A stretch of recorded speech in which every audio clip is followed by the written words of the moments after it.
তো আমরা যেটা বলতেছিলাম, তো আমাদের ক্লোজড ইন্ডের কেসের জন্য আমাদের যে স্থির তরঙ্গের যে ইকুয়েশন সেটা আসবে হচ্ছে এরকম একটা। তো এটার জন্য তাহলে আমরা বিস্তার বলবো কোনটায়? আমরা ধরো এ প্রাইম দিয়া স্থির তরঙ্গের যে বিস্তারটা আছে তাকে প্রকাশ করি। তাহলে যে ভিটির অংশটা হচ্ছে মেইন, তো এই অংশটা বাদে যেই অংশটা থাকবে সেটা হচ্ছে বিস্তার।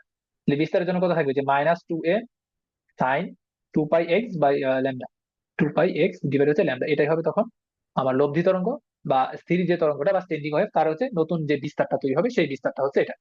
আচ্ছা, এখন এই বিস্তারের ম্যাক্সিমাম ভ্যালু হতে পারে, মিনিমাম ভ্যালু হতে পারে। তো এখন তাহলে চিন্তা করো যে ম্যাক্সিমাম ভ্যালু তাহলে কত? আমরা যদি চিন্তা করি যে এ প্রাইমের ম্যাক্সিমাম ভ্যালুটা কত হতে পারে? ম্যাক্সিমাম ভ্যালু কত হতে পারবে এবার? -+2a। হ্যাঁ, ম্যাক্সিমাম ভ্যালু হচ্ছে -+2a, আর মিনিমাম ভ্যালু তো হচ্ছে 0। আর ম্যাক্সিমাম ভ্যালুর জন্য আমি কি পাবো? এখানে অ্যান্টি নোট পাবো, an। হ্যাঁ, অ্যান্টি নোট পাবো। তো এখন দেখি যে কোন কোন পজিশনে আমি অ্যান্টি নোট গুলা পাইতে পারি। তো এখন ম্যাক্সিমাম ভ্যালুর জন্য কি হওয়া লাগবে? যে সাইনের যে পার্ট আছে সেটার ভ্যালু কত হওয়া লাগবে? +-1 হওয়া লাগবে, রাইট? তাহলে সাইন 2π x বাই ল্যামডা এটার ভ্যালু কত হওয়া লাগবে? +-1 হওয়া লাগবে। আচ্ছা, এখন সাইন কতর ভ্যালু হচ্ছে +-1? কতর ভ্যালু? সাইন 90 ডিগ্রির ভ্যালু হচ্ছে 1। তারপর 270-এর ভ্যালু, হ্যাঁ, -1। তারপর হচ্ছে 5π/2 বলতে পারি। হ্যাঁ, এরকম আর কি, যে বিজোড় গণিতক আকারে ল্যামডা/2 এর বিজোড় গণিতক আকারে চলতে থাকে। 5π/2 এরকম চলতে চলতে ধরো হচ্ছে বিজোড় গণিতক যে 2n+1 ইন্টু ল্যামডা/2, ল্যামডা/2 এইভাবে হচ্ছে থাকবে। যে সাইন এই সকল যে ভ্যালু এগুলার ভ্যালু কিন্তু +-1। আচ্ছা, তো এসবের ভ্যালু যদি +-1 হয় তাহলে এবার এখান থেকে খেয়াল করে যে সবগুলা থেকে, এই যে এখানের পাই, তারপর এখানের পাই পাই, এই যে পাই যতগুলো আছে সবগুলো আমরা ক্যান্সেল আউট করে দিলাম, সবগুলা বাদ দিলাম। আচ্ছা, বাদ দেওয়ার পর হ্যাঁ আমরা হচ্ছে সবগুলোর সাথে ল্যামডাটা গুণ করে দিই। তাহলে দেখো তো যে এটার থেকে পাই বাদ দিয়া ল্যামডা গুণ করলে কত আসবে? ল্যামডা/2। এরপরটা কত? 3λ/2। এরপরটা কত? 5λ/2, এভাবে আর কি। তারপর কি কাজ করবো? এই যে আমার এক্স এর সাথে যে 2 আছে, 2 দিয়ে আছে ভাগ করে দিবো, একদম আগেরটার মতো ক্যালকুলেশন। হ্যাঁ, তোমরা একটু ঠান্ডা মাথায় চিন্তা করলে পারবা। তাহলে এক্স ইকুয়াল আমি আলটিমেটলি তাহলে কি পাবো বলতো? যে প্রথমটার জন্য কি থাকবে? জাস্ট λ/4 থাকবে। প্রথমটার জন্য λ/4 থাকবে। আচ্ছা, এরপরটার জন্য কত থাকবে? যে 3λ/4 থাকবে। আচ্ছা, এরপরটার জন্য কত থাকবে? 5λ/4 থাকবে। এভাবে ডট ডট করে চলতে চলতে লাস্টেটা কত আসবে? যে 2n+1 ইন্টু λ/4 হবে। তার মানে কি দেখতেছি? যে λ/4 এর বিজোড় গুণিতকের জন্য ক্লোজড ইন্ডে, হ্যাঁ এটা হচ্ছে ক্লোজড ইন্ড, ক্লোজড ইন্ডে λ/4 এর বিজোড় গুণিতকের জন্য আমি কি পাইতেছি? অ্যান্টি নোট পাইতেছি। কিন্তু যে আগের কেসের কিন্তু উল্টা হয়ে গেল। যে আগের কেসে কি ছিল? যে মুক্ত প্রান্তের জন্য আমি আহ কি বলে এ ম্যাক্সিমামের জন্য, আর কি বলতেছি, হ্যাঁ, এ ম্যাক্সিমামের জন্য সুস্পন্দ বিন্দু পাইতাম। এবং সুস্পন্দ বিন্দুর কন্ডিশন কি ছিল? λ/4 এর জোড় গুণিত, হ্যাঁ, যখন মুক্ত প্রান্ত ছিল। আর যখন বদ্ধ প্রান্ত হয়ে গেছে তখন λ/4 এর বিজোড় গুণিতকের জন্য কিন্তু আমি আমি অ্যান্টিনোড বা হচ্ছে সুস্পন্দ বিন্দুগুলো পাইতেছি। ঠিক আছে, তো এই ব্যাপারগুলো একটু কেয়ারফুল থাকবা। তো এটা যদি বুঝি তাহলে আমি এর পরেরটার মধ্যে আসি। তাহলে এবার চিন্তা করো যে এ প্রাইম যদি মিনিমাম হয়, এ প্রাইমের মিনিমাম ভ্যালু কত? 0। মিনিমাম ভ্যালু হচ্ছে 0। তাহলে তুমি যে আগেরটার সাথে রিলেট করো, আমি এখানে আর লিখতেছি না, প্রমাণ লিখতেছি না। তো আগেরটার মধ্যে, আচ্ছা কি হলো, হ্যাঁ আগেরটা এটার মধ্যে দেখো, λ/4 এর বিজোড় গুণিতকের জন্য আমি যদি এই কেসে সুস্পন্দ বিন্দু পাই তাহলে λ/4 এর 0 সহ, হ্যাঁ 0 সহ এবং λ/4 এর জোড় গুণিতকের জন্য আমি কি পাবো? অবশ্যই হচ্ছে আমি নিস্পন্দ বিন্দুটা পাবো, তাই? মানে কেস 2 তে আর কি, ক্লোজ এর কথা বলতেছি। তাহলে নিস্পন্দ বিন্দুর জন্য, হ্যাঁ, তাহলে এ মিনিমামে আসে। তাহলে নিস্পন্দ বিন্দু, হ্যাঁ, এ মিনিমামের জন্য আমি কি পাবো? এখানে নোটস পাবো বা হচ্ছে নিস্পন্দ বিন্দুটা পাওয়া যাবে। তো নিস্পন্দ বিন্দুর জন্য এক্স এর ভ্যালু তাহলে কত আসবে? এই যে 0 সহ λ/4 এর জোড় গুণিতক গুলা, এই যে 2 ইন্টু λ/4, তারপরে 4 ইন্টু λ/4, তারপর হচ্ছে ধরো 6 ইন্টু λ/4, এবং এভাবে যাইতে যাইতে লাস্টেটা কত আসবে? 2n into λ/4, 2n into λ/4। তাহলে λ/4 এর এবার জোড় গুণিতকের জন্য 0 সহ আমি কি পাবো? আমি পাবো হচ্ছে এবার নিস্পন্দ বিন্দু, নিস্পন্দ বিন্দু কেস 2 তে। তাহলে কেস 2 এর জন্য আমরা গ্রাফটা একটু দেখে ফেলি, যে আমাদের লব্ধি তরঙ্গের গ্রাফটা তাহলে কেমন হয় সেটা একটু দেখে ফেলি। এই যে এটা, তো এটা ধরো হচ্ছে আমার এক্স ইকুয়াল 0 পজিশন। আচ্ছা, তাহলে আমি এখানে লিখি যে এটা হচ্ছে আমার কি এক্স ইকুয়াল 0 পজিশন। তাহলে আমার এটা কি কেস 2 তে, কিন্তু হ্যাঁ কেস 2 তে বা ক্লোজড ইন্ডের জন্য লব্ধি তরঙ্গের গ্রাফ যেটা, বা হচ্ছে স্থির তরঙ্গ যেটা, লব্ধি তরঙ্গের গ্রাফ, লব্ধি তরঙ্গের যে গ্রাফটা হবে সেটাই দেখাচ্ছি এখানে, গ্রাফটা। আচ্ছা, তো এক্স ইকুয়াল 0 পজিশনে আমার কি থাকে? সুস্পন্দ নাকি নিস্পন্দ? যে কেস 1 এ কিন্তু এক্স ইকুয়াল 0 পজিশনে আমার সুস্পন্দ বিন্দু ছিল, যার কারণে এটা গ্রাফটা বিস্তার পজিশন থেকে শুরু হয়েছে। বাট এটার জন্য এক্স ইকুয়াল 0 পজিশনে কি হবে? নিস্পন্দ বিন্দু তৈরি হবে। তার মানে গ্রাফটা শুরু হবে কিন্তু এই যে এখান থেকে শুরু হবে, হবে হচ্ছে অনেকটা এইরকম, এইভাবে আর কি। মানে এটা হচ্ছে আমার লব্ধি যে তরঙ্গটা আছে সেটা, এইভাবে আর কি যাবে। আচ্ছা, এটুকু পর্যন্ত আঁকাইলাম। তো এখানে আমরা জিনিসগুলোকে ফাইন্ড আউট করি। তার মানে এক্স ইকুয়াল জিরোতে আমি এখানে একটা নিস্পন্দ পাইতেছি, এইখানে আরেকটা নিস্পন্দ। এই যে সাদা কালার যেগুলো, সেগুলো হচ্ছে আমার এখানে নিস্পন্দ বিন্দু। নিস্পন্দ বিন্দু। তাহলে সুস্পন্দ বিন্দু কোনগুলো? হলুদ কালারটা দিয়ে দেখাই, এই যে এগুলো হচ্ছে আমার সুস্পন্দ বিন্দু। এই যে এগুলো হচ্ছে সুস্পন্দ বিন্দু। তাহলে আমরা একটু দেখি যে আমাদের যেটা প্রমাণ করে আসছি এক্স এর পজিশনের জন্য, এগুলো আসলে সত্য হইতেছে কিনা। আচ্ছা, তো এবার আসি। তাহলে এই দূরত্বটা কত? এই দূরত্বটা কিন্তু λ/4। কারণ এখান থেকে শুরু করে এতটুকু পর্যন্ত যদি ল্যামডা হয়, এখান থেকে শুরু করে এতটুকু পর্যন্ত যদি হয় ল্যামডা, তাহলে এতটুকু কত? λ/4। এই যে দেখো λ/4 এর জন্য, হ্যাঁ, মানে 1 λ/4 আর কি, λ/4 এর বিজোড় গুণিতকের জন্য আমি কি পাচ্ছি? অ্যান্টি নোট পাচ্ছি। আবার আমি যখন λ/2 তে যখন আসতেছি, λ/2 মানে কি? যে 2 × λ/4, এটার জন্য কি পাইতেছি? আবার নিষ্পন্দ বিন্দু, যে এগুলো কিন্তু নোট। এগুলো হচ্ছে আমি নোট পাইতেছি। তার মানে আমরা যে ইকুয়েশনটা বিল্ড আপ করছি বা এক্স এর যে পজিশন গুলো বাইর করছি, সেগুলোর সাথে কিন্তু আমার গ্রাফটা মিলতেছে। তার মানে বদ্ধ প্রান্তের জন্য গ্রাফ হবে কিন্তু এরকম, যেটা হচ্ছে আমার মূল বিন্দু থেকে শুরু হবে, মানে লব্ধি তরঙ্গ বা স্থির তরঙ্গ যেটা। তো এই স্থির তরঙ্গ কিন্তু এমনি কিন্তু মানে জায়গা থেকে, এই যে এখানে যে হলুদ কালার যে পয়েন্ট আছে, এটা কিন্তু জায়গা থেকে আপ ডাউন করতে থাকে। আর সাদা কালার যে পয়েন্ট গুলো আছে, এগুলো কিন্তু বিন্দু মাত্র। এগুলার মানে নড়াচড়া হবে না। যে যেমনি আছে এমনি পড়ে থাকবে। আর হলুদ কালার গুলো হচ্ছে একবার উপরে যাবে নিচে যাবে, উপরে যাবে নিচে যাবে, এইভাবে হচ্ছে আপ ডাউন করতে থাকবে। এবং সীমিত একটা জায়গার মধ্যে এই স্থির তরঙ্গটা তৈরি হবে, যেটা কিন্তু কোনো এনার্জি ট্রান্সফার করবে না, সে নিজের মধ্যে হচ্ছে এনার্জিটা অ্যাবজর্ব করে রাখবে। তো দেখো এতটুকু পর্যন্ত কথাবার্তা ক্লিয়ার কিনা একটু জানা হয়েছে।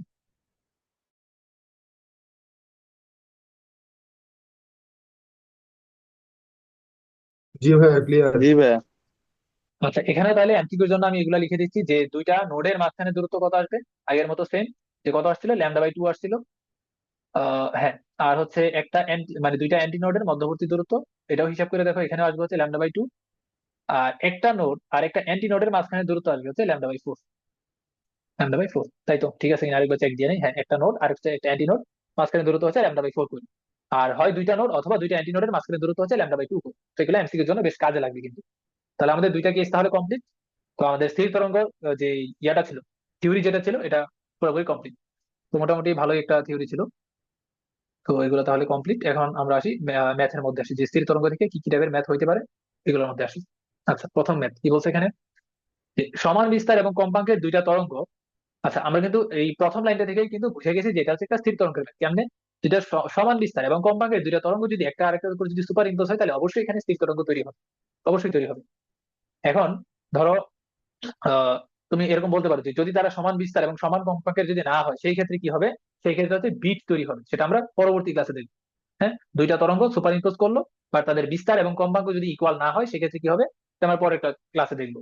আর যদি বিস্তারের কম্পাঙ্ক যদি এখানে ইকুয়াল হয়ে যায়, সেক্ষেত্রে হচ্ছে আমার এখানে স্ট্যান্ডিং ওয়েভ তৈরি হবে আর কি। তো এখন দেওয়া আছে আমার দুইটা তরঙ্গ, মানে দুইটা তরঙ্গ মানে হচ্ছে অগ্রগামী তরঙ্গই দেওয়া আছে, যে y1 ইকুয়াল এটা দেওয়া আছে। আচ্ছা, এখানে এখান থেকে আরেকটা জিনিস একটু ক্লিয়ার করে রাখি। দেখো, আমরা যে তরঙ্গগুলো দেখে আসছি ওইটার সাথে কিন্তু এই তরঙ্গটা কিন্তু একটু পার্থক্য আছে। আমরা এই জায়গাতে একটু দেখে আসি ব্যাপারটা। দেখো, যে আমরা অগ্রগামী তরঙ্গের ইকুয়েশনটা কি কিরকম দেখছিলাম, যে y ইকুয়াল তোমার সামনে কি থাকতো? যে 2। হ্যাঁ, 2 সাইন, আরে 2 না তো, মানে 2a থাকতো আর কি। আচ্ছা, 2 বাদ দিলাম, জাস্ট এই চিন্তা করো। এ থাকতো, আর ধরো সাইন থাকতো, 2π/λ থাকতো। 2π/λ vt - x হিসেবে চিন্তা করলাম, এটা হচ্ছে আমার অগ্রগামী তরঙ্গের সমীকরণ। তো এখন তাহলে চিন্তা কর, এই যে সাইনের সাথে যে 2π/λ আছে, এটা আমি ভিতরে গুণ করে দিব, এই দুইটা জিনিসের সাথে ভিতরে গুণ করে দিলাম। তো গুণ করে দিলে কত হয়? এ সাইন, ভিতরে যদি গুণ করে দিই, তাহলে 2π/λ থাকে এখানে, আর ভিটিটা থাকে এখানে, মাইনাস 2π/λ থাকে এখানে, আর এক্স থাকে হচ্ছে এখানে। যে 2π/λটাকে আমি ভিতরে গুণ করে দিলাম। আচ্ছা, গুণ করার ফলে এখানে কি হয়েছে খেয়াল করো, এ সাইন এখানে হয়ে যাবে ওমেগা টি, মাইনাস এখানে হয়ে যাবে হচ্ছে কে এক্স। যেখানে হচ্ছে কে কি একটা কনস্ট্যান্ট, কে হচ্ছে একটা কনস্ট্যান্ট। যেই কনস্ট্যান্টের ভ্যালু কত, বা যেই কনস্ট্যান্ট দিয়ে কি বোঝায়? যে 2π/λ কে বোঝায়। 2π/λ কে বোঝায় কি? কে দিয়ে বোঝায়। আচ্ছা, এখানে কিভাবে ওমেগা টি হয়েছে সেটা একটু আমরা আসি।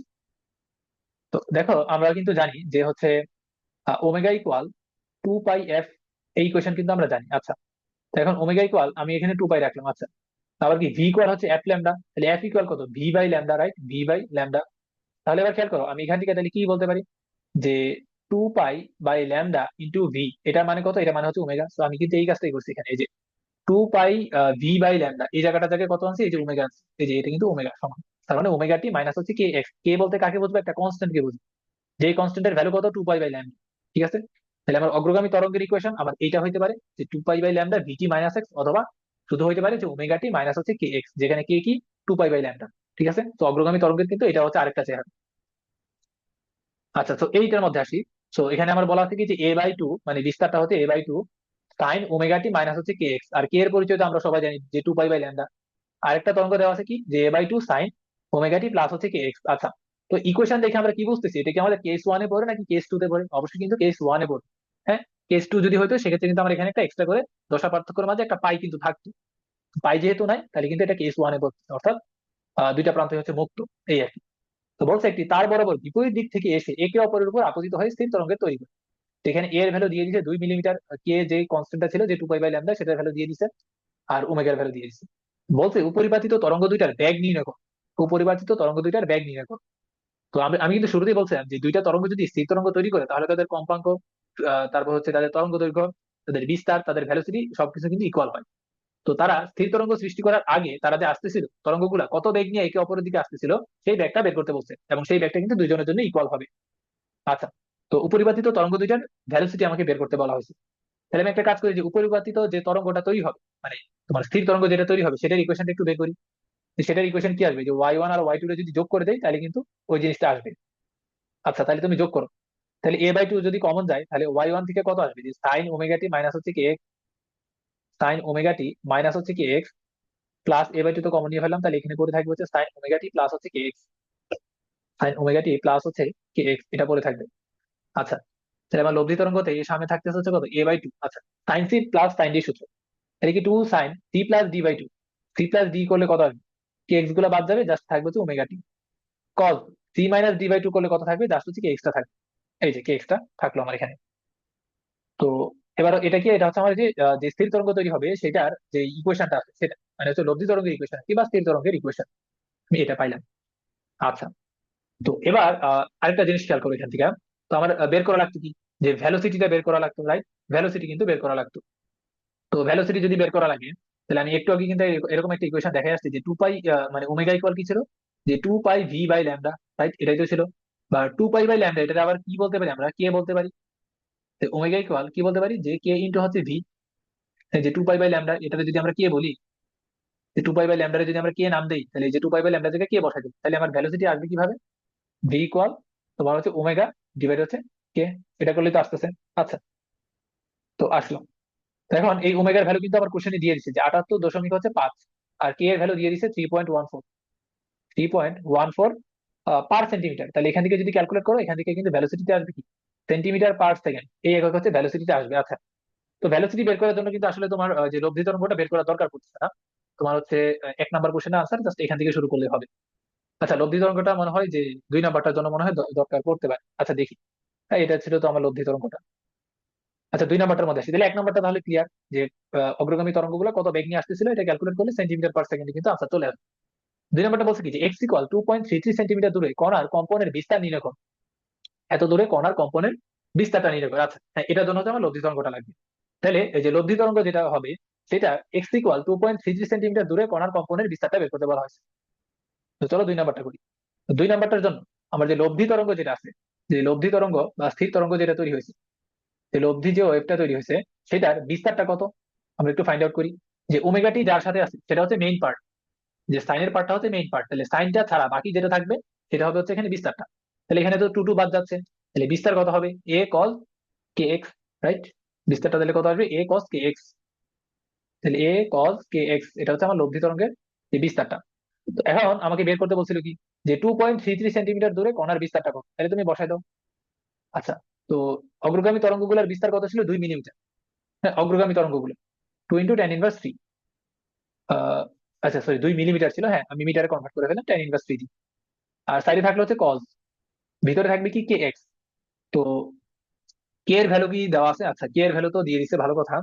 আমরা এখন এটার কিসে বের করতে চাই, ধরো মিটারে যদি বের করতে চাই, বা একটা কাজ করতে পারি, যে ধরো সবগুলারে হচ্ছে আমরা, আচ্ছা এখানে ইয়ার একটা ঝামেলা আছে, যে এখানে কি সেন্টিমিটার বলছে তো, আর এগুলা দেওয়া আছে সেন্টিমিটার, কে এর ভ্যালু। আচ্ছা, আমরা একটা কাজ করি, যে সবকিছু আমরা এখানে মিটারে ক্যালকুলেশন করি, হ্যাঁ? মানে হচ্ছে আমরা যেহেতু এটারে যেহেতু মিটারে বসাইছি, মানে 2 মিলিমিটারকে মিটারে বসাইছি, তারপর কে এর যে ভ্যালুটা আছে ওটারে হচ্ছে আমরা একটু মিটারে কনভার্ট করতে চাই। হ্যাঁ, মিটারে কনভার্ট করতে চাই, মিটারে কনভার্ট করবো আদৌ দরকার আছে কি। আচ্ছা, এক্স এক্স তো হচ্ছে সেন্টিমিটারে দেওয়া আছে। আচ্ছা, এসবে তো দরকারই পড়তেছে না। আমার আমার মিলিমিটার কি বলে সেন্টিমিটার দেওয়া আছে, আমি সেন্টিমিটার, সমস্যা তো নাই। আচ্ছা, তো আমরা কি জানি, যে 10 মিলিমিটার হচ্ছে 1 সেন্টিমিটার, রাইট? 10 মিলিমিটার যদি 1 সেন্টিমিটার হয়, 10 মিলিমিটার 1 সেন্টিমিটার, ঠিক আছে কি? হ্যাঁ 100, হ্যাঁ 10 মিলিমিটার হচ্ছে 1 সেন্টিমিটার, তাহলে এটা কত কত সেন্টিমিটার? 20 সেন্টিমিটার হবে, 2 মিলিমিটার মানে হচ্ছে 20 সেন্টিমিটার। বসাইলাম। আচ্ছা, কল কে এর ভ্যালু কত আমাকে দিয়ে দিছে, 3.14 পার সেন্টিমিটার, 3.14 এখানে বসাইলাম, ইন্টু এক্স এর ভ্যালু কত, 2.33। আচ্ছা হ্যাঁ, এগুলো বসাইবা। অবশ্যই ক্যালকুলেটর রেডিয়ান মোডে, ক্যালকুলেটরটারে রেডিয়ান মোডে নিয়ে যাবে। রেডিয়ান মোডে নিয়ে কজের ক্যালকুলেশনটা করবা, তারপর এটা তুমি বিস্তার যেটা পাবে, অর্থাৎ লব্ধি তরঙ্গের যে বিস্তারটা পাবো কত দূরত্বে, 2.33 সেন্টিমিটার দূরত্বে। তাহলে বিস্তারের এককটা কি আসবে, সেন্টিমিটার এককে কিন্তু আসবে, কারণ আমি সবকিছু কিন্তু এখানে সেন্টিমিটার বসাইছি। সবকিছু সেন্টিমিটারে বসাইছি, তো আমার এককে কিন্তু আসবে সেন্টিমিটার এককে। তো দেখো এটা বুঝছো কিনা একটু জানো।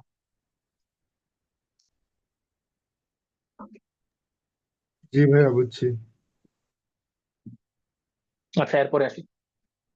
এরপরে কি বলছেন, একটি তার নিচের সমীকরণ অনুযায়ী হচ্ছে কম্পিত হয়। তার মানে ওয়াই ইকুয়াল কজের একটা পার্ট আছে, সাইনের একটা পার্ট আছে। যেখানে আচ্ছা, তো এটা তার যেহেতু এই সমীকরণ অনুযায়ী কম্পিত হয়, তাহলে এই সমীকরণ আমরা কই দিয়েছি, স্থির তরঙ্গের মধ্যে দিয়েছি। তার মানে এই তার কিন্তু আমার এই স্থির তরঙ্গ অনুযায়ী কম্পিত হইতেছে। তার মানে এই যে ইকুয়েশনটা দেওয়া আছে, এটা কিন্তু হচ্ছে আমার লব্ধি তরঙ্গটার ইকুয়েশনটা দেওয়া আছে। এটা হচ্ছে আমার স্ট্যান্ডিং ওয়েভের ইকুয়েশনটা দেওয়া আছে। স্ট্যান্ডিং ওয়েভের যে ইকুয়েশন সেটা কিন্তু আমার কোশ্চেনে দিয়ে দিছে। আচ্ছা, 1 নম্বরে বের করতে বলছে। আচ্ছা, এখানে আবার একটা শর্ত দিচ্ছে কি, এক্স আর ওয়াই হচ্ছে সেন্টিমিটারে, টি হচ্ছে সেকেন্ডে। 1 নম্বরে বলছে কি, যে যে তরঙ্গদের উপরিপাতনের ফলে উপযুক্ত কম্পনের সৃষ্টি হয় তাদের সমীকরণ বের করো। তার মানে আমরা তো এতক্ষণ দেখে আসছি যে দুইটা অগ্রগামী তরঙ্গের উপরিপাতনের ফলে হচ্ছে আমার স্থির তরঙ্গটা তৈরি হয়। এখন কোশ্চেনে কি করছে, কোশ্চেনে আমার উল্টা জিনিসটা দেওয়া আছে। স্থির তরঙ্গের ইকুয়েশন দেওয়া আছে, আমাকে এখন ওই বাকি যে দুইটা তরঙ্গ, যে দুইটা তরঙ্গের উপরিপাতনের ফলে স্থির তরঙ্গটা তৈরি হয়েছিল, ওই দুইটা তরঙ্গের ইকুয়েশনটা বের করতে বলা হয়েছে, অর্থাৎ রিভার্স ক্যালকুলেশন আর কি। আচ্ছা, তো আমরা ধরো স্থির তরঙ্গের ইকুয়েশনটা এখানে লিখলাম, যে ওয়াই ইকুয়াল কত দেওয়া আছে, যে 6 cos পাই এক্স বাই হচ্ছে 3, পাই এক্স ডিভাইড হচ্ছে 3, আর এখানে আছে হচ্ছে সাইন 30 পাই টি, 30 পাই হচ্ছে টি, এটা দেওয়া আছে। তো এখন আমাদের তো হচ্ছে এখন এটারে ভাগ্যা হচ্ছে দুইটা ইকুয়েশন বানাইতে হবে। তার জন্য আমরা একটা কাজ করি, যে ধরো এটা হচ্ছে 2 দিয়ে ভাগ করলাম, আর এখানে হচ্ছে 2 গুণ করলাম। কেন, কারণ হচ্ছে ওই যে এতক্ষণ আমরা হচ্ছে sine c minus sine d সূত্র অ্যাপ্লাই করে আসছি, বা sine c plus sine d সূত্র অ্যাপ্লাই করে আসছি। এখন হচ্ছে আমরা উল্টা কাজটা করবো, এখন হচ্ছে উল্টা কাজটা করবো। আচ্ছা, এখন হচ্ছে 2 cos এ সাইন বি, এটা সূত্র অ্যাপ্লাই করে দিই। 2 cos এ সাইন বি সূত্র কি ছিল, যে sign a plus b plus sine a minus B, এটাই কিন্তু ছিল যে 2 cos এ সাইন বি সূত্র। তাহলে এখানে থাকবে কত, 3 থাকবে। তাহলে 2 cos এ সাইন বি, তাহলে সূত্র কি, যে sign a plus b plus sine a minus B. আচ্ছা, তো এখন ধরো এখানে আমি 30 পাই এটা রাখলাম, যে 30 পাই টি থাকলো, এ প্লাস বি। হ্যাঁ, বি ধরো আমি ওই যে পাই এক্স বাই 3 এটা ধরলাম, পাই এক্স বাই হচ্ছে 3, সাইন এ প্লাস বি, হ্যাঁ sine a plus b plus sine a minus b plus sine a minus b, 30 pi t minus pi x by হচ্ছে 3, পাই এক্স বাই হচ্ছে 3 এটা। আচ্ছা, সূত্র অ্যাপ্লাই করলাম, এবার হচ্ছে আমরা এখানে ক্যালকুলেশনটা করি। তো ক্যালকুলেশন করলে যে দুইটা জিনিসের সাথে যদি 3 গুণ, আচ্ছা আর তো ক্যালকুলেশন করার দরকার নেই, আমার জিনিস তো এখানে চলে আসছে। তাহলে খেয়াল করে, যে সামনে যে 3 আছে, 3 তো হচ্ছে দুইটা জিনিসের সাথেই তো গুণ হবে, অর্থাৎ দুইটা সাইনের সাথে তো 3টা গুণ হবে। তাহলে আমি কিন্তু বলতে পারি যে এখানে আমার ওয়াই ওয়ানটা কত, যে ওয়াই ওয়ানটা হচ্ছে যে 3 সাইন 30 পাই টি, 30 পাই টি প্লাস হচ্ছে পাই বাই 3 এক্স, এটা হচ্ছে আমার এখানে ওয়াই ওয়ান। আর ওয়াই টুটা কত, মানে যে দুইটা তরঙ্গের উপরিপাতনের ফলে আমার লব্ধি তরঙ্গ তৈরি হয়েছে, ওয়াই টুটা কত, এই যে 3 কিন্তু দুইটা সাইনের সাথে গুণ হবে। এখানে সাইন থাকবে 30 পাই টি মাইনাস হচ্ছে পাই বাই 3 ইন্টু হচ্ছে এক্স। তো এটা তার মানে এই ইকুয়েশন গুলো আমি দেখে কি বুঝতেছি, এটা কিন্তু আমার কেস ওয়ান ওপেন ইন্ডের ইকুয়েশন ছিল এটা। মানে এই যে স্থির তরঙ্গ তৈরি হয়েছে সেটা কিভাবে তৈরি হয়েছে, দুই প্রান্ত মুক্ত ছিল, এই কারণে হচ্ছে স্থির তরঙ্গটা তৈরি হয়েছে। তার মানে আমার ইকুয়েশন গুলো কিন্তু এটা, যে এই ওয়াই ওয়ান আর ওয়াই টুর পরিবর্তনের ফলে আসলে আমার ওয়াইটা তৈরি হয়েছে। ঠিক আছে। আচ্ছা, 2 নম্বরটার মধ্যে আসি, কি বলছে, যে তারের দুইটা নিকটতম বিন্দু যারা সর্বদাই স্থির থাকে। আচ্ছা, কোন বিন্দুগুলো সর্বদা স্থির থাকে, যেগুলো আমরা বলতেছিলাম নিস্পন্দ বিন্দু, সেগুলোই তো সর্বদা স্থির থাকে। তাহলে কি বলছে, তারের দুইটা নিকটতম বিন্দু মানে হচ্ছে দুইটা নিস্পন্দ বিন্দু বা দুইটা নোডের মধ্যবর্তী দূরত্ব কত। সেগুলো কিন্তু আমরা জানি যে কেস ওয়ান অনুযায়ী, এটা কিন্তু কেস ওয়ানের প্রবলেম। আশা করি বুঝতে পারতেছো কেমনে, ওই যে এই জিনিসগুলো দিয়ে, যে ওমেগা টি প্লাস এক্স আর omega t, sorry omega t plus কে এক্স আর ওমেগা টি মাইনাস কে এক্স, প্লাস কে এক্স আর মাইনাস কে এক্স যদি থাকে তাহলে কেস ওয়ান। তো এখন যে কোনো একটার সাথে যদি এক্সট্রা করে একটা পাই যদি থাকে, তাহলে কিন্তু আবার কেস টু তে চলে আসবে। ঠিক আছে। তো কেস ওয়ান এর জন্য পরপর দুইটা নোডের মধ্যবর্তী দূরত্ব, বা কেস টু তেও কিন্তু সেমই ছিল, যে পরপর দুইটা নোডের মধ্যবর্তী দূরত্ব কত ছিল, ল্যামডা বাই 2 কিন্তু ছিল, ল্যামডা বাই 2 কিন্তু ছিল। তার মানে এই যে ধরো এখানে একটা নোড আছে, এখানে হচ্ছে একটা নোড আছে, এখানে একটা নোড, এখানে একটা নোড, তাহলে দুইটা নিকটতম যে দূরত্ব সেটা কত, λ/2। তাহলে আমার আনসার কি হবে, λ/2। এখন কথা হচ্ছে ল্যামডাটা কিভাবে বের করবো। তো তুমি মেইন ইকুয়েশনে যাও, মেইন ইকুয়েশনে এই কজের সাথে কি আছে, πx/3, রাইট। তো কজের সাথে যেটা থাকতো সেটাকে আমরা কি বলতাম, একটু আমরা ইকুয়েশনে ফেরত যাইতো। কেস 1-এ এই যে লব্ধি তরঙ্গের যে ইকুয়েশনটা ছিল, কই ছিল, এই যে এখানে। এই যে দেখো লব্ধি তরঙ্গের ইকুয়েশনে এই কজের সাথে কি ছিল, 2πx/λ, রাইট। মানে কজ আর এক্স এর মাঝখানে কি ছিল, 2π/λ।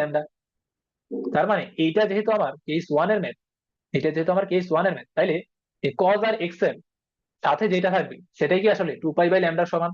তার মানে এখানে কত, π/3 আছে না। তার মানে এই যে π/3 যেটা, এই যে π/3 যেটা, সেটাই আসলে কার সমান এখানে, যে 2π/λ সমান। 2π/λ সমান। তো 2π/λ সমান যদি হয় তাহলে ল্যামডার ভ্যালু কত হয়, ল্যামডার ভ্যালু আসে কত, 3×6। একক কি হবে, ওই যে এক্স ওয়াই কিন্তু সেন্টিমিটার দেওয়া আছে, তার মানে ওয়াই মানে ল্যামডা ইকুয়াল হচ্ছে 6 সেন্টিমিটার। তাহলে আমার টোটাল আনসার তাহলে কি আসবে, 3 সেন্টিমিটার। 3 সেন্টিমিটার হচ্ছে 2 নাম্বারটার আনসার, যে দুইটা নোডের মধ্যবর্তী দূরত্ব কত, 3 সেন্টিমিটার। যদি বলতো হচ্ছে যে একটা নোড আর একটা অ্যান্টি নোডের মধ্যবর্তী দূরত্ব কত, সেক্ষেত্রে হয়তো λ/4 আসতো, 1.5 আসতো আর কি। আর যদি বলতো দুইটা অ্যান্টি নোডের মধ্যবর্তী দূরত্ব কত, বা দুইটা সুস্পন্দ বিন্দুর মধ্যবর্তী দূরত্ব কত, সেক্ষেত্রে কিন্তু আমার আনসার 3 সেন্টিমিটারই আসতো। সবাই বুঝছি তো এটা নাকি, জানো তো একজন। জি ভাইয়া জি বুঝছি। ভাইয়া বুঝছি ভাইয়া। বদ্ধ প্রান্তে যে পাইটা যোগ হয় সাইনের মধ্যে, হ্যাঁ, হ্যাঁ। তাইলে তো ওইটা নেগেটিভ হবে না একটা, মানে মাইনাস আহ, এ সাইন। হ্যাঁ। হ্যাঁ, সামনে একটা মাইনাস চলে আসবে আর কি। ধরো এই দুইটা ইকুয়েশনের মধ্যে যে কোনো একটা সামনে যদি মাইনাস চলে আসতো, তাহলে কিন্তু আমি বুঝতাম ওইটা, এটা হচ্ছে কেস 2 এর ম্যাথ। বুঝছি ভাইয়া, ঠিক আছে। আচ্ছা, এরপরে আসি আরেকটা ম্যাথ আছে। এটাতে কি বলা হয়েছে খেয়াল করো, যে দুই প্রান্তে আটকানো 72 সেন্টিমিটার দীর্ঘ, এটা কিন্তু কোশ্চেনে মেনশন করেছে যে দুই প্রান্ত আটকানো, তার মানে কেস 2 এর ম্যাথ। আটকানো 72 সেন্টিমিটার দীর্ঘ একটা তারের কম্পনের সমীকরণ হচ্ছে এইটা, মানে লব্ধি তরঙ্গের ইকুয়েশনটা দেওয়া আছে, যেখানে xy সেন্টিমিটার, টি হচ্ছে সেকেন্ড। বের করতে বলছে x = 4 সেন্টিমিটার দূরে অবস্থিত বিন্দুর সর্বোচ্চ সরণ নির্ণয় করো। সর্বোচ্চ সরণ, তো সর্বোচ্চ সরণ মানে কি, বিস্তারই কিন্তু সর্বোচ্চ সরণ। তাহলে 1 নম্বরের জন্য তুমি প্রথমে লব্ধি তরঙ্গের বিস্তারটাকে ফাইন্ড আউট করো। তো এখানে বিস্তার তাহলে কোনটা হবে, যে যে টি যুক্ত যেই জিনিসটা আছে এটারে বাদ দিয়া বাকি যেটা থাকবে সেটাই কিন্তু বিস্তারটা। তার মানে বিস্তারকে আমি যদি ধরো এ প্রাইম যদি বলি, তাহলে এ প্রাইমটা তাহলে কত আসবে এখানে, লব্ধি তরঙ্গের বিস্তার কত, 5 sin πx/12। 5 sin πx/12 এই হচ্ছে আমার সেই বিস্তারটা। এখন বের করতে বলছে কি, 4 সেন্টিমিটার দূরে অবস্থিত সর্বোচ্চ সরণ, মানে 4 সেন্টিমিটার দূরত্বে বিস্তারটা কত সেটা বের করো। তাহলে এখানে সাইন বসাই দাও। তাহলে এখানে বসাও যে π × 4 / 12। তো এটা ক্যালকুলেশন করলে যা হয় সেটা হচ্ছে আনসার, একক কিসে আসবে, সেন্টিমিটারে আসবে। কারণ এই যে এক্স ওয়াই কিন্তু সেন্টিমিটারে কোশ্চেনে বলে দিছিল। আচ্ছা, তো 1 নম্বরটা ডান। 2 নম্বরে আসি। 2 নম্বরে বলছে কি, যে তার বরাবর নিষ্পন্দ বিন্দুগুলো কোথায় অবস্থিত। নিষ্পন্দ বিন্দুগুলো কোথায় অবস্থিত, তো এটা যেহেতু কেস 2, দুই প্রান্ত আটকানো, তো কেস 2 তে আমরা কি দেখছিলাম, যে নিষ্পন্দ বিন্দুগুলো কই ছিল, λ/4 এর জিরো সহ, হ্যাঁ জিরো সহ λ/4 এর জোর গুণিতক কিন্তু আমি নিষ্পন্দ বিন্দুগুলো পাইছিলাম কেস 2 তে। যদি ফেরত যাই, এই যে কেস 2 তে নোট পাইছিলাম কোন জায়গাগুলোতে, λ/4 এর জোর গুণিতক, যেখানে জিরোটাও কিন্তু থাকতো। তাহলে এটা যেহেতু কেস 2 এর ম্যাথ, কেস 2 এর ম্যাথ, তাহলে হচ্ছে আমার কি বলছে, নিষ্পন্দ বিন্দুগুলো বা নোট এগুলা কই থাকবে, এগুলার জন্য এক্স তাহলে কত আসতো, 0, 2 × λ/4, তারপর 4 × λ/4, তারপর হচ্ছে 6 × λ/4, এরকম কয়েকটা দেখায়, তারপর হচ্ছে ডট ডট দিয়ে দিই, ডট ডট। আর লাস্টেটা কথা থাকতো যে 2n × λ/4, λ/4 এর জোর গণিতক এবং জিরো সহ, এগুলাতে আমার নিষ্পন্দ বিন্দুগুলো থাকতো। আচ্ছা, এখন ল্যামডার ভ্যালুটা ক্যালকুলেট করো। ল্যামডার ভ্যালু কেমনে বাই করতাম, ওই যে সাইনের সাথে যেটা থাকতো সেটাই কি আসলে, এই যে আমি মেইন ইকুয়েশনে ফেরত যাই, লব্ধি তরঙ্গ কেস 2 থেকে লব্ধি তরঙ্গ কি পাইছিলাম, কোনটা পাইছিলাম, ওই যে এটা পাইছিলাম, এটা পাইছিলাম হচ্ছে লব্ধি তরঙ্গ, এটা। তো এটার মধ্যে সাইন আর এক্স এর মাঝখানে কত থাকতো, 2π/λ। সাইন আর এক্স এর মাঝখানে কত, 2π/λ। এখন এইখানে সাইন আর এক্স এর মাঝখানে কত আছে, π/12। π/12, রাইট। তাহলে আমি কি বলতে পারি, যে 2π/λ ইকুয়াল হচ্ছে π/12, π/12। তাহলে আমার এখানে ল্যামডার ভ্যালু কত আসবে, 12×2 = 24, একক কি হবে, সেন্টিমিটার। একক হচ্ছে সেন্টিমিটার। তার মানে এখানে এখন তুমি এই যে এক্স এর ভ্যালু যখন বের করবা, সবগুলা ল্যামডার জায়গায় হচ্ছে তুমি 24 বসাই দিবা। তো প্রথমটা তো আসবে হচ্ছে 0। এরপরটা কত আসবে, যে ল্যামডার জায়গায় যদি 24 বসায়, 24 2 দিয়ে ভাগ করলে আসবে 12। এরপরটা আসবে হচ্ছে 12। এরপরটা কত আসবে, এরপরটা আসবে হচ্ছে 24। হ্যাঁ, এভাবে ডট ডট দিয়ে দেখা দিবা। লাস্টেটা কত আসবে, যে 2n ইন্টু হচ্ছে λ/4। হ্যাঁ, λ/4 মানে কত, মানে 24/4, 4 6 24, হ্যাঁ 6 আর কি, এইভাবে আসবে। লাস্টে আসবে হচ্ছে তো, আর সবগুলো একক কি আসবে, সেন্টিমিটার এককে আসবে, এইভাবে সেন্টিমিটার লিখেছি। এককটা কিন্তু গুরুত্বপূর্ণ। হ্যাঁ, এককটা কি আসবে, সেন্টিমিটার এককে আসবে। আচ্ছা, তো 2 নম্বরটাও ডান। এবার আসি 3 নম্বরটার মধ্যে। তিনি কি বলছে খেয়াল করো, এক্স ইকুয়াল 12 সেন্টিমিটার দূরে অবস্থিত কণার গতিবেগ টি ইকুয়াল 0.5 সেকেন্ড পরে কত, অর্থাৎ লব্ধি তরঙ্গের মধ্যে এবার কাজ সিম্পল, যে লব্ধি তরঙ্গটা কি ছিল, যে ওয়াই ইকুয়াল কি কি দেওয়া আছে, যে 5 সাইন পাই এক্স ডিভাইডেড হচ্ছে 12, আর এখানে আছে হচ্ছে কজ 48 পাই টি। তো এবার কাজ সিম্পল, এবার কি কাজ করবা, এই এক্স এর জায়গায় 12 সেন্টিমিটার বসাই দিবা, 12 বসাই দিবা। তারপর হচ্ছে আর কি টাইম দেওয়া আছে না, হ্যাঁ, যে 0.5 সেকেন্ড, যে ইটি এর জায়গায় 0.5 সেকেন্ড বসাই দিবা। 0.5 বসাইয়া এটা হচ্ছে ক্যালকুলেটারে রেডিয়ান মোডে ক্যালকুলেশনটা করো। ক্যালকুলেটার রেডিয়ান মোডে নিয়ে তুমি ওয়াই এর একটা ভ্যালু পাইবে। হ্যাঁ, এই যে এক্স এর জায়গায় 12 বসাইবা, টি এর জায়গায় 0.5 বসাইবা, তাহলে এখান থেকে তুমি ওয়াই এর একটা ভ্যালু পাইবা। আর এই ওয়াই এর এককটা কি আসবে, সেন্টিমিটার এককে আসবে, সেন্টিমিটার এককে আসবে। ঠিক আছে, তো এটাই কিন্তু হচ্ছে আমার ফাইনাল আনসারটা। আচ্ছা, সরি সরি, এখানে তো আমার ইয়া বের করতে বলছে নাকি? ও আচ্ছা, সরি সরি, এখানে তো আমার সরণ তো বের করতে বলি, ধরুন উল্টা কাজ করি। এখানে তো আমার গতিবেগটা বের করতে বলছে, রাইট, গতিবেগ বের করতে বলছি। তার মানে সরণ দিয়ে তো আমার কাজ নেই। গতিবেগ যেহেতু বের করতে বলছে, আমার কিন্তু এটারে ডিফারেন্সিয়েশন করা লাগবে। এই যে এই জিনিসটারে আমার ডিফারেন্সিয়েশন করা লাগবে টাইমের রেসপেক্টে। ওয়াই এর যে ইকুয়েশনটা, এটা ধরো ডিফারেন্সিয়েশন করা লাগবে, তাহলে ব্যাক পাবো। তাহলে v equal dy by dt, differentiation করলাম। আচ্ছা, তো ডিফারেন্সিয়েশনে আমার কিন্তু বিস্তারটা এটা কিন্তু স্থির থাকবে। হ্যাঁ, বিস্তারটা কিন্তু স্থির থাকবে। তো বিস্তার কোনটা, এই যে এই সাইনের যে পার্ট আছে সেটা কিন্তু বিস্তার। চেঞ্জ মানে ডিফারেন্সিয়েশন করবো কারে, মেইন যে পার্ট আছে তারই হচ্ছে ডিফারেন্সিয়েশন করবো। যার সাথে টি আছে সেই কিন্তু মেইন পার্ট। তাহলে ডিফারেন্সিয়েশন করবো যে কজের পার্ট, সাইনের পার্ট কিন্তু যে সে যেমনি আছে এমনি পড়ে থাকবে। তাহলে ভ্যালোসিটির মধ্যে সাইনের পার্ট কিন্তু পড়ে থাকবে, সাইন পাই এক্স ডিভাইড হচ্ছে 12, কারণ এটা কিন্তু বিস্তারের অংশ। আর বিস্তার তো চেঞ্জ হয় না, সরণের বিস্তার যা হয় ভ্যালোসিটির বিস্তার কিন্তু তাই হয়। বিস্তারটা চেঞ্জ হবে না, তাহলে চেঞ্জ হবে কার মধ্যে, এই কজের পার্টের মধ্যে চেঞ্জ হবে। তার মানে ডিফারেন্সিয়েশন করবো হচ্ছে কজের পার্ট। তো কজের পার্টকে যদি ডিফারেন্সিয়েশন করি তাহলে কত আসবে, যে -48 পাইটা সামনে চলে আসবে, তো কসটা সাইন হয়ে যাবে। আর ভিতরে যেটা আছে সেটাই একই থাকবে, যে 48 পাইটি এটা এটার মধ্যে থাকবে। তো এবার কি কাজ করবা, এবার কাজ সিম্পল, এই এক্স এর জায়গায় তুমি 12 বসাই দিবা। তারপর এই টি এর জায়গায় তুমি 0.5 বসাই দিবা। এই হচ্ছে আমার ভ্যালোসিটি ইকুয়েশন, এক্স এর জায়গায় 12 বসাই দিব, টি এর জায়গায় 0.5 বসাই দিব। এটা ক্যালকুলেশন করবো অবশ্যই রেডিয়ান মোডে। এটা রেডিয়ান মোডে নিয়ে ক্যালকুলেশনটা করবো ক্যালকুলেটর। তাহলে এখান থেকে কিন্তু আমি ভ্যালোসিটি পাই যাবো, মানে ভ্যালোসিটি একক কি হবে, centimetre per second. Centimetre per second এটা হবে ভ্যালোসিটির এককটা। দেখো এটা বুঝছো কিনা জানো একদম।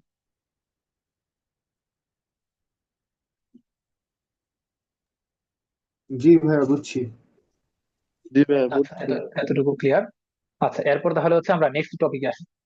নেক্সট টপিক হচ্ছে, আচ্ছা, টানা তার। আজকে তো মনে হয় বেশি সময় নেই, আমি মনে হয় টানা তারটা কমপ্লিট করতে পারবো না, কারণ টানা তারের কনসেপ্ট বেশ বড় আছে। টানা তার বাদ দিয়ে হচ্ছে আমরা আজকে ইয়ারটা সলভ করি। হ্যাঁ, তরঙ্গের তীব্রতাটা করে নিই, তাহলে আমাদের কভার হয়েছে এটা। তরঙ্গের তীব্রতা বা হচ্ছে ইন্টেন্সিটি অফ ওয়েভ, আমরা কিন্তু এতক্ষণ পুরা স্থির তরঙ্গের যে কনসেপ্ট ছিল, আমরা পুরো বেসিকটা ক্লিয়ার করছি, দুইটা কেস দেখছি, তারপর এখান থেকে রিলেটেড ম্যাথ গুলো দেখছি। তো আমাদের স্থির তরঙ্গ কিন্তু কমপ্লিট। এর আগে অগ্রগামী তরঙ্গ শেষ হয়েছিল, স্থির তরঙ্গ শেষ হয়েছে। বাকি আছে হচ্ছে তরঙ্গের তীব্রতা। টানা তার বাকি আছে। আমাদের কয়টা কনসেপ্ট বাকি আছে, আর একটা ক্লাস মনে লাগবে। তরঙ্গের তীব্রতা, এটা এখন শেষ করে দিব। আর হচ্ছে টানা তার বাকি আছে, বিট বাকি আছে, আর হচ্ছে ডেসিবলটা বাকি আছে। এই কয়েকটা জিনিস বাকি আছে আমার। আচ্ছা, তো তরঙ্গের তীব্রতা সহজ জিনিস, আমরা একটু বুঝে ফেলি কি বলছে। যে তরঙ্গের তীব্রতা হচ্ছে যে ইন্টেন্সিটি অফ ওয়েভ, বলতে কি বোঝায়, যে তরঙ্গ সঞ্চালনের পথে লম্বভাবে অবস্থিত একক ক্ষেত্রফলের মধ্য দিয়ে প্রতি সেকেন্ডে প্রবাহিত শক্তির পরিমাপকে বোঝায়। শক্তির পরিমাপ বা পরিমাণকে বোঝায়। তার মানে কি, মানে হচ্ছে যে তরঙ্গ একটা যাইতেছে, ধরো বাম দিক থেকে ডান দিকে একটা তরঙ্গ যাইতেছে। ওই তরঙ্গটার সামনে ধরো তুমি 1 মিটার স্কোয়ার একটা ক্ষেত্রফল চিন্তা করো। হ্যাঁ, 1 মিটার স্কোয়ার একটা ক্ষেত্রফল চিন্তা করো। ধরো হচ্ছে এইভাবে আর কি। ধরো এই হচ্ছে একটা তরঙ্গ যাইতেছে। হ্যাঁ, দেখতে তো তরঙ্গের মানে ইমাজিন করে নাও যে এটা হচ্ছে একটা তরঙ্গ, একটা ওয়েভ। এটা হচ্ছে একটা ওয়েভ। তো এই ওয়েভের গতিপথে আমি ধরো 1 মিটার স্কোয়ারের একটা ক্ষেত্রফল আমি এখানে ইমাজিন করলাম। এটা এইটার ক্ষেত্রফল হচ্ছে 1 মিটার স্কোয়ার। এই ক্ষেত্রফলের মধ্য দিয়ে 1 সেকেন্ডে, দেখো তরঙ্গ মানে কি জানি আমরা, যে সেটা যদি স্থির তরঙ্গ না হয়, যদি অগ্রগামী তরঙ্গ হয়, তাহলে আমরা কি জানি, যে তরঙ্গ কিন্তু এনার্জি ট্রান্সফার করি। স্থির তরঙ্গ তো হচ্ছে এনার্জি ট্রান্সফার করে না, সে নিজের মধ্যে হচ্ছে এনার্জি ধরে রাখে। তো অগ্রগামী তরঙ্গ কি করবে, যে তার মানে গতিপথের মুখে আমি যদি একটা 1 মিটার স্কোয়ার ক্ষেত্রফল যদি ইমাজিন করি, ওই ক্ষেত্রফলের মধ্য দিয়ে 1 সেকেন্ডে সে যে পরিমাণ শক্তি ট্রান্সফার করতে পারবে, তাকে আমরা বলবো হচ্ছে কি তরঙ্গের তীব্রতা। যে পরিমাণ শক্তি ট্রান্সফার করতে পারবে। তাহলে তরঙ্গের তীব্রতাকে আমি যদি ইন্টেন্সিটি আই দিয়ে যদি প্রকাশ করি, তাহলে আই এর ইকুয়েশনটা কি হবে, যে ই বাই এটি। যে একক ক্ষেত্রফলের মধ্য দিয়ে একক সময়ে যে পরিমাণ শক্তি ট্রান্সফার হয়, তাকে আমরা কি বলি, যে তরঙ্গের তীব্রতা। আচ্ছা, তো শক্তি বাই সময়, এটাতে আবার কি বলা যায়, পাওয়ার বলা যায়, ই/টি বা ডাব্লিউ/টি পাওয়ার বলা যায়, রাইট। কি পাইলাম, যে টি/এ। তার মানে আরো সিম্পলিফাই, আরো সহজভাবে বলতে পারো কি, যে তরঙ্গের গতিপথে আমি 1 মিটার স্কোয়ার একটা ক্ষেত্রফল যদি চিন্তা করি, তাহলে ওই ক্ষেত্রফলের মধ্য দিয়ে যে কি পরিমাণ ক্ষমতা ট্রান্সফার হয়েছে বা পাওয়ার ট্রান্সফার হয়েছে তাকে আমরা বলবো হচ্ছে কি তরঙ্গের তীব্রতা। তার মানে আই ইকুয়াল ই বাই এটি অথবা পি বাই এ, যেখানে পিটা কি পাওয়ার, এ হচ্ছে এরিয়া, পি হচ্ছে পাওয়ার, আর এ হচ্ছে কি এরিয়া। তো এখানে এ বলতে কিন্তু আবার বিস্তার বুঝুন, এ মানে হচ্ছে এখানে এরিয়া, একক ক্ষেত্রফল। আচ্ছা, তো এবার ইন্টেন্সিটির এককটার মধ্যে আসি। পাওয়ারের একক কি? ওয়াট। এরিয়ার একক কি? Metre square. তাহলে এই আই এর যে ইউনিট সেটা কি আসবে? Watt by metre square. অথবা ওয়াট মানে কি আবার joule per second, right? Joule per second এখানে আছে per metre square, joule per second per metre square. তো এটা কিন্তু এককটা হইতে পারে। আচ্ছা, ডাইমেনশনের মধ্যে আসি তো। মাত্রাটা কি হবে? মাত্রা, ইন্টেন্সিটির মাত্রাটা কি হবে? উপরে হচ্ছে পাওয়ার, তো পাওয়ারের মাত্রা কি? যারা মুখস্থ জানি যে M L square T inverse T, এটা হচ্ছে পাওয়ারের মাত্রা। ক্ষেত্রফলের মাত্রা কি? L square. কাটাকাটি করলে বাকি থাকে কি? M T inverse T. এটা হচ্ছে আমার তরঙ্গের তীব্রতার মাত্রা সমীকরণ। এম টি ইনভার্স টি, তো অবশ্যই থার্ড ব্র্যাকেটের মধ্যে মাত্রা সমীকরণ কিন্তু লেখা লাগবে। সেগুলো এমসিকিউ তে জিজ্ঞেস করে রাখি। ঠিক আছে, তাহলে হচ্ছে আমরা আর এতটুকু তাহলে কমপ্লিট। এখন হচ্ছে আমরা একটা প্রমাণের মধ্যে আসি। প্রমাণ হচ্ছে আমরা এখন এই যে তরঙ্গের যে তীব্রতা তার সমীকরণটা একটু দেখতেছি। তার জন্য আমরা হচ্ছে একটা পাইপ চিন্তা করলাম। একটা পাইপ চিন্তা করো, এখানে একটা নল আছে। এই নলের ভিতর দিয়ে হচ্ছে ধরো একটা তরঙ্গ পাস হইতেছে। এই যে একটা নল আছে, যার প্রস্থচ্ছেদের যে ক্ষেত্রফল তাকে আমরা এ চিন্তা করলাম, এবং যার দৈর্ঘ্য যেটা সেটা হচ্ছে আমি এখানে ধরো স্মল এল চিন্তা করলাম। আচ্ছা, এটার ভিতর দিয়ে ধরো একটা তরঙ্গ পাস করতেছে। এই ধরো একটা তরঙ্গ যাইতেছে, এভাবে আমরা চিন্তা করলাম একটা তরঙ্গ হচ্ছে যাইতেছে। আচ্ছা, তরঙ্গ যদি যায় তাহলে তরঙ্গের যে বেগ, হ্যাঁ ধরো তরঙ্গের বেগ হচ্ছে ভি। তাহলে ভি ইকুয়াল কত লেখা যায়? অবশ্যই এল বাই টি, কারণ সে এল দৈর্ঘ্যের মধ্যে দিয়ে যাইতেছে, ধরো টি সময় যাইতেছে, তাহলে তরঙ্গের বেগ হচ্ছে এল বাই টি। তাহলে এই ভিটা কার বেগ? তরঙ্গের বেগ। হ্যাঁ হ্যাঁ, তরঙ্গের বেগ হচ্ছে এই ভিটা। আচ্ছা, তো এখন আমরা এই তরঙ্গের যে ফ্রিকোয়েন্সি, ধরো সেই ফ্রিকোয়েন্সিকে আমরা বলা হচ্ছে স্মল এফ বলো। তাহলে ইন্টেন্সিটি অনুযায়ী আমাদের ইকুয়াল কত বলা যায়? যে ই ডিভাইডেড এটি, এটি, রাইট? আচ্ছা, তো এখন আমরা আমরা একটা কাজ করি যে আমরা এক্সট্রা করে উপরে একটা এল গুণ করলাম, নিচে একটা এল গুণ করলাম, এক্সট্রা করে এটা গুণ করলাম। আচ্ছা, গুণ করার ফলে সুবিধাটা কি হয়েছে খেয়াল করো। যে উপরে আমার ই থাকলো, আচ্ছা হ্যাঁ ই থাকলো। আচ্ছা, এবার খেয়াল করো তো, আমি এই যে পাইপ যেটা আছে মানে কতটুকু ভলিউমের ভিতর দিয়ে, কতটুকু ভলিউমের ভিতর দিয়ে ওয়েবটা ট্রান্সফার হইতেছে, প্রস্থচ্ছেদের ক্ষেত্রফল ইন্টু হচ্ছে দৈর্ঘ্য। আচ্ছা, তো ভলিউমটারে ধরা হচ্ছে আমি বড় ভি দিয়ে প্রকাশ করি, আর ইয়াটা হচ্ছে ছোট ভি, হ্যাঁ ভ্যালোসিটিটা হচ্ছে ছোট ভি। তাহলে এবার খেয়াল করো তো যে এখানে তুমি এল বাই টি, এই যে এল বাই টি আছে এটার জায়গায় কি বলতে পারো? এই যে এল বাই টি যেটা আছে এটার জায়গায় কি বলতে পারো? Velocity, right? ভ্যালোসিটিটা ধরো আমি ছোট ভি লিখলাম। আর নিচে কি আছে? এ ইন্টু এল, এ ইন্টু এল, এটার জায়গায় তুমি কি লিখতে পারো? বড় ভি। বড় ভি মানে কি? ভলিউম। ছোট ভি মানে হচ্ছে ভ্যালোসিটি, ছোট ভি মানে হচ্ছে ভ্যালোসিটি, বড় ভি মানে হচ্ছে কি? ভলিউম। বড় ভি মানে হচ্ছে ভলিউম। আচ্ছা, সো আমরা মোটামুটি এরকম একটা ইকুয়েশন পাইলাম যে ইভি বাই হচ্ছে ভি, যেখানে বড় ভিটা হচ্ছে ভলিউম। কার ভলিউম? যে সে কোন মাধ্যমটার ভিতর দিয়ে যে পাস হইতেছে, মানে কতটুকু ভলিউমের মধ্যে দিয়ে, সেটা হচ্ছে তার ভলিউমটা, কি পাইপের ভলিউম। আচ্ছা, তো এবার চিন্তা করো যে এই যে তরঙ্গটা, এই তরঙ্গটার ম্যাক্সিমাম এনার্জি কতটুকু হইতে পারে? আমরা কিন্তু ইয়াতে পিরিয়ডিক মোশনে কিন্তু পড়ে আসছিলাম যে টোটাল ই টোটালটা কতটুকু হইতে পারে? হইতে পারে কি গতিশক্তির ম্যাক্সিমাম ভ্যালুটা কি হইতে পারে? গতিশক্তির ম্যাক্সিমাম ভ্যালু যদি হয় সেটা কি হইতে পারে? মোট শক্তি হইতে পারে, গতিশক্তির ম্যাক্সিমাম ভ্যালু। অথবা স্থিতিশক্তির ম্যাক্সিমাম ভ্যালুটা কি হইতে পারে? মোট শক্তি হইতে পারে। যে গতিশক্তির ম্যাক্সিমাম ভ্যালু যখন চিন্তা করবো তখন স্থিতিশক্তি জিরো, স্থিতিশক্তির ম্যাক্সিমাম ভ্যালু যখন চিন্তা করবো তখন গতিশক্তি জিরো। তার মানে আমরা ই টোটাল কি চিন্তা করতে পারি? হয় গতিশক্তির ম্যাক্সিমাম ভ্যালু অথবা স্থিতিশক্তির ম্যাক্সিমাম ভ্যালু। তো গতিশক্তির ম্যাক্সিমাম ভ্যালু যদি আমরা চিন্তা করি তাহলে কত আসবে? Half m v square, half m v max square, half m v max square, right? আচ্ছা, এম কি জিনিস? যে ওই তরঙ্গটার মধ্যে কতগুলো পার্টিকেল আছে সেগুলোর ভর। আচ্ছা, ভি ম্যাক্স মানে আবার কি বলতে পারি আমরা? এখান থেকে ধরো এখানে লিখলাম, তাহলে আমার টোটাল এনার্জি তাহলে কত দাঁড়াচ্ছে? ই টোটাল ইকুয়াল ভি ম্যাক্স মানে কি আবার? এ ওমেগা।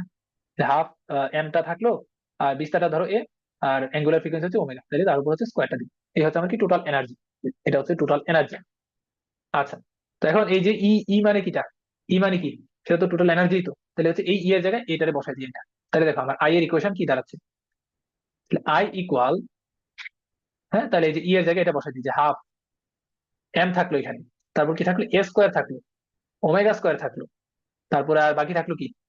ওই ছোট ভিটা বাকি থাকলো এখানে, ছোট ভি বাকি থাকলো। আর নিচে কি থাকবে? এই যে বড় ভিটা, ভলিউমটা বাকি থাকলো। তাহলে এবার খেয়াল করো তো, এম বাই ভি এটা মানে কি আবার? তোমার ঘনত্ব না? যে ভিতরে যে মাধ্যমটা আছে সেই মাধ্যমের যে ঘনত্ব সেটা কি আসলে এম বাই ভিটা। তাহলে এখানে যে এম বাই ভি এটার জায়গায় আমি কত বলতে পারি? হাফ থাকলো এখানে, এম বাই ভি এর জায়গায় কি বলতে পারি, রো বলতে পারি। বাকি থাকলো কি এ স্কোয়ার।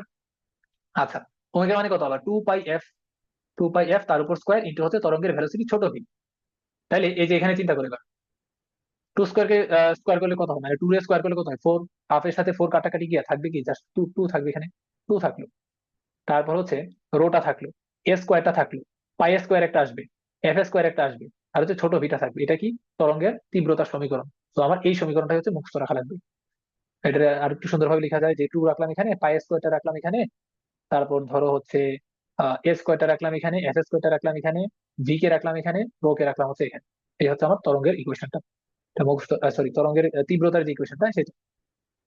তরঙ্গের তীব্রতা, তরঙ্গের তীব্রতা কার কার উপর নির্ভর করে, তরঙ্গের বিস্তারের বর্গের সমানুপাতিক, তরঙ্গের ফ্রিকোয়েন্সির বর্গের সমানুপাতিক, তরঙ্গের বেগের সমানুপাতিক, এবং তরঙ্গটা যেই মাধ্যম দিয়ে যাইতেছে সেই মাধ্যমের ঘনত্বের সমানুপাতিক। তাহলে রোটা কি, রোটা হচ্ছে মাধ্যমের ঘনত্ব। এই রো কি জিনিস, রো হচ্ছে মাধ্যমের ঘনত্ব, মাধ্যমের ঘনত্ব সেটা হচ্ছে এখানে রো, মাধ্যমের ঘনত্ব সেটা হচ্ছে এখানে রো। তো এই কোয়েশনটা কিন্তু খুবই গুরুত্বপূর্ণ, এখান থেকে অনেক টাইপের অ্যান্সার হতে পারে, বা আমাদের ম্যাথ করতে গেলে কিন্তু এই কোয়েশনটা কাজে লাগবে। এটা হচ্ছে তরঙ্গের তীব্রতার ইকুয়েশন। তীব্রতার ইকুয়েশন, তীব্রতা মানে কি সেটা তো বলছি যে 1 মিটার স্কয়ার ক্ষেত্রফলের মধ্যে দিয়ে প্রতি সেকেন্ডে কি পরিমাণ শক্তি ট্রান্সফার হচ্ছে সেটা হচ্ছে তীব্রতা। তাহলে তীব্রতা এ স্কোয়ারের সমানুপাতিক, এফ স্কোয়ারের সমানুপাতিক, ভি এর সমানুপাতিক। ভি মানে কি, এই ছোট ভি, এটা মানে কি তরঙ্গের বেগ, তরঙ্গের বেগ কিন্তু এটা। হ্যাঁ, এগুলো কিন্তু প্যাস লাগে না। বড় ভিটা ছিল হচ্ছে ভলিউম, ছোট ভিটা মানে হচ্ছে ব্যাগ, এখানে যে ভিটা সেটা কিন্তু ব্যাগ, হ্যাঁ, ভ্যালোসিটি, ব্যাগ। আর রো হচ্ছে মাধ্যমের ঘনত্ব, যে তরঙ্গটা কোন মাধ্যমটা দিয়ে যাইতেছে সেই মাধ্যমের ঘনত্ব। তো দেখো এতটুকু বোঝা গেছে কিনা একটু জানাও।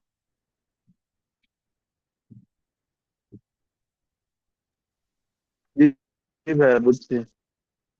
আচ্ছা, বোঝা গেলে তাহলে আমাদের তীব্রতার থিওরিটা কমপ্লিট। বাকি আছে হচ্ছে একটা ম্যাথ। আচ্ছা, ম্যাথটা বাড়ি কাজ দিই, ম্যাথ এটা সরাসরি সূত্রের মধ্যে বসাইলে আনসার চলে আসবে। আচ্ছা, আনসারটা এটা কত হয়, ওয়েট আমি একটু ক্যালকুলেট করি আনসারটা কত হয়, একটু ওয়েট।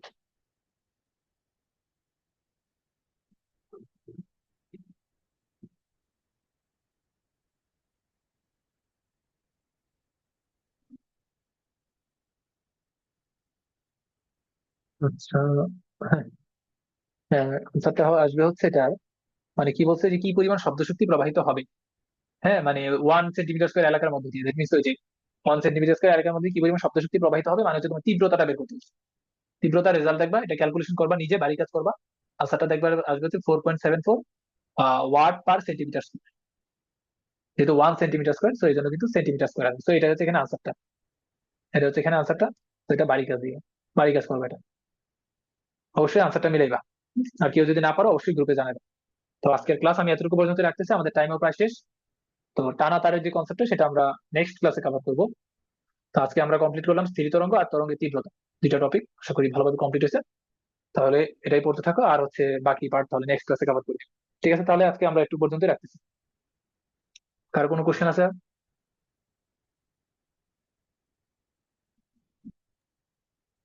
না আচ্ছা, আমাদের ভাইয়া। ক্লাসের টাইম প্রায় শেষ, হ্যাঁ, এখনই এন্ড হয়ে যাবে মিটিং।